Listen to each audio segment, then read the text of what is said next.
এতদিন বড় ধরনের বিনিয়োগ ছাড়া মিলত না সংযুক্ত আরব আমিরাতের গোল্ডেন ভিসা। তবে এখন ভারতীয় এবং বাংলাদেশিদের জন্য চালু হয়েছে একটি নতুন ধরনের গোল্ডেন ভিসা, যেটি মূলত মনোনয়ন ভিত্তিক। ফলে এই ভিসা পেতে আর ব্যবসা বা সম্পত্তিতে বিশাল বিনিয়োগের প্রয়োজন হবে না।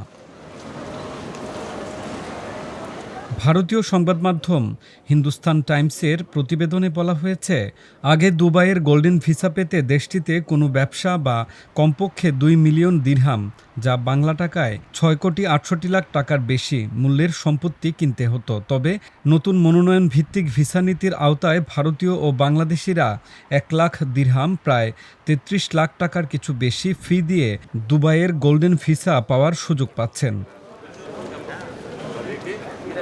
ভারত ও বাংলাদেশের জন্য এই নতুন ভিসা পরীক্ষামূলকভাবে চালু করার প্রক্রিয়া চলছে। রায়াদ গ্রুপ নামের একটি পরামর্শক সংস্থা ভারত ও বাংলাদেশে মনোনয়ন ভিত্তিক গোল্ডেন ভিসার প্রাথমিক রূপটি পরীক্ষা করার দায়িত্ব পেয়েছে। ভারত ও বাংলাদেশের জন্য এই পাইলট প্রকল্প সফলভাবে শেষ হওয়ার পর সংযুক্ত আরব আমিরাতের অন্যান্য সিইপিএ অর্থাৎ কম্প্রিহেন্সিভ ইকোনমিক পার্টনারশিপ এগ্রিমেন্ট এর আওতাভুক্ত দেশগুলোতে এই নতুন ভিসা চালু করা হবে। আবেদন প্রক্রিয়া কেমন হবে?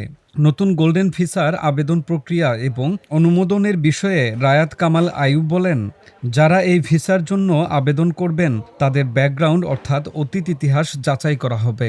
এর আওতায় অর্থ পাচার এবং অপরাধমূলক কর্মকাণ্ডের রেকর্ড যাচাইও অন্তর্ভুক্ত থাকবে।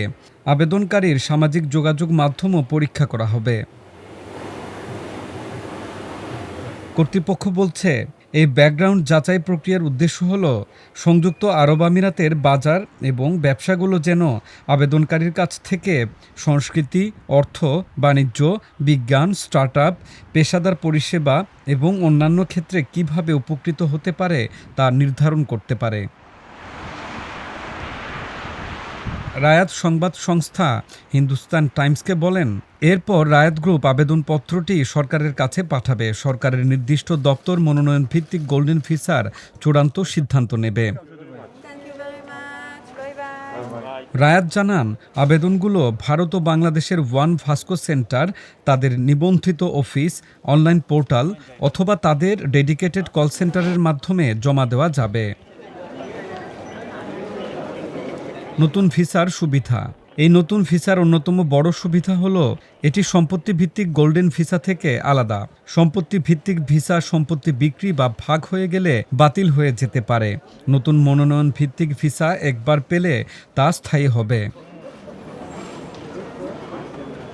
রায়াদ আরও জানান, যারা এই ভিসার জন্য মনোনীত হবেন তারা পরিবারকে দুবাইতে নিয়ে আসতে পারবেন এবং তাদের ভিসার ওপর ভিত্তি করে গৃহকর্মী ও গাড়ি চালক রাখতে পারবেন। এছাড়া তারা দুবাইতে যে কোনো ব্যবসা বা পেশাদার কাজ করতে পারবেন।